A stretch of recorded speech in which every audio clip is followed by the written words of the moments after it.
Hal kerajaan Allah ibarat ragi dalam adonan tepung dan biji sesawi.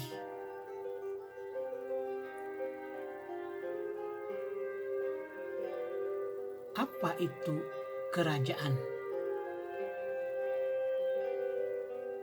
Dan siapa itu Allah? Kalau memangnya Allah itu punya kerajaan. Apa yang dimaksudkan oleh penginjil Matius tentang hal itu? Apa pesan yang ingin ia sampaikan kepada pendengarnya, kepada kita?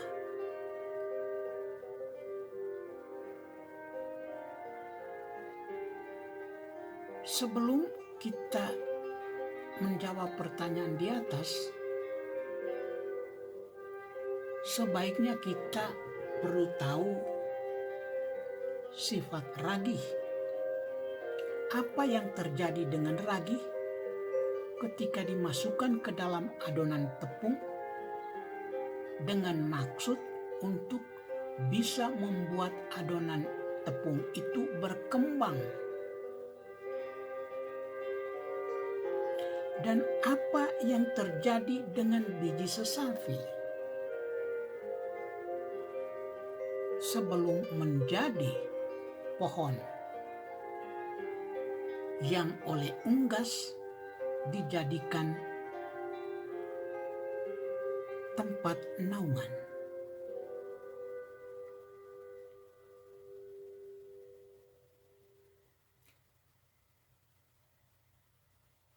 Kalau biji sesawi agar bisa menjadi suatu pohon, dia tidak lagi bertahan sebagai biji sesawi. Dia harus mati, kemudian bisa tumbuh menjadi suatu pohon, berkembang besar, yang bisa dijadikan tempat naungan oleh unggas. Dan ragi, dia perlu melarut, dia perlu melebur di dalam adonan sehingga adonan itu bisa berkembang agar bisa dijadikan bahan jadi pembuatan roti.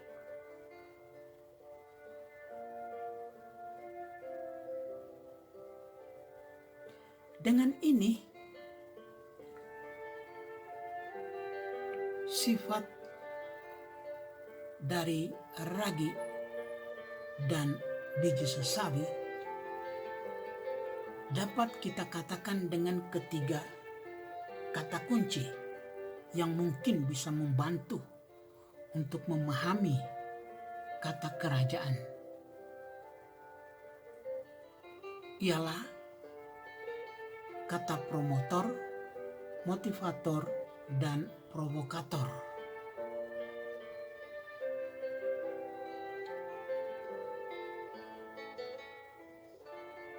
Dari ketiga kata ini, jelas bahwa fungsi dari ragi dan biji sesawi di dalam perumpamaan tentang kerajaan ialah sebagai promotor, sebagai motivator, dan sebagai provokator. Di mana itu terjadi? Dan siapa-siapa itu yang memegang peranan sebagai promotor, motivator, dan provokator? Sudah jelas sekali. bahwa mereka-mereka yang dipercayakan suatu tanggung jawab di dalam institusi-institusi,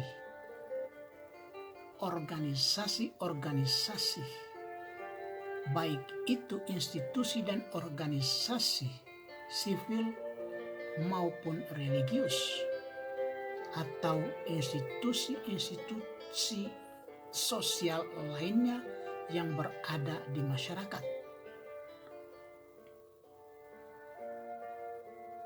Atau dengan kata lasim,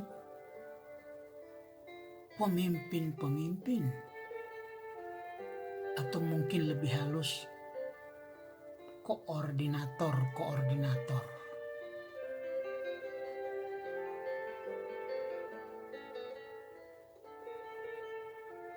Dan kata kerajaan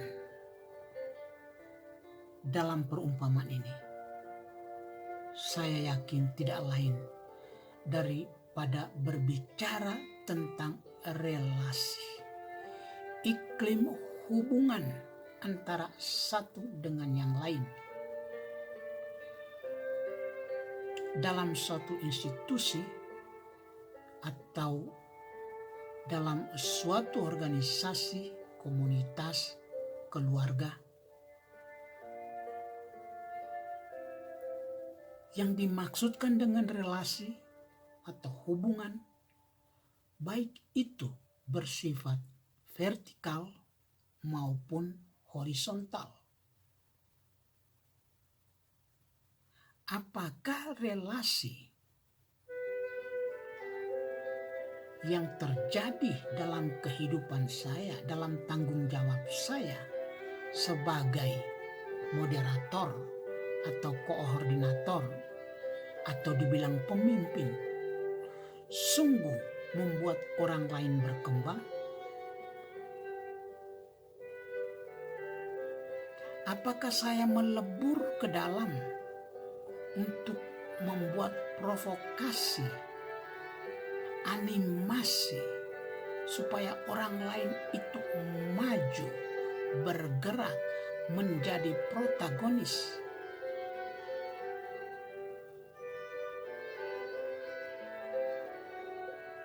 Apakah saya menerima realita kritik-kritik yang dengan bahasa perumpamaan di sini, ia melebur, ia hancur, ia harus mati supaya memberikan hidup pada yang lain? Tentu ini simbolis, dan itu perlu dipahami sebagai tantangan, tugas dan tanggung jawab. Banyak orang memegang pimpinan seolah-olah sudah tahu, tidak perlu lagi dikritik. Kalau dikritik, dia mulai memproyeksikan bahwa kamu juga begitu. Orang-orang seperti ini tidak pantas. Karena tidak pernah belajar untuk menjadi motivator. Tidak pernah sadar akan tugasnya sebagai promotor, sebagai provokator yang sederhana, yang mampu melebur, yang mampu untuk hilang di permukaan, di panggung, supaya bisa memberikan kesempatan untuk orang lain.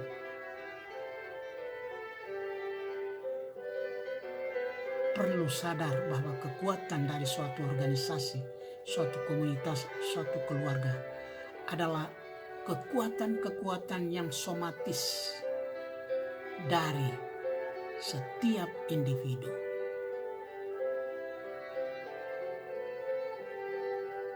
Kerajaan Allah adalah tiap pribadi yang membentuk organisasi, tiap pribadi yang membentuk negara, tiap pribadi yang membentuk provinsi, tiap pribadi yang hidup dalam kabupaten, yang hidup dalam kecamatan, yang hidup dalam RW dan RT, yang hidup dalam kelurahan.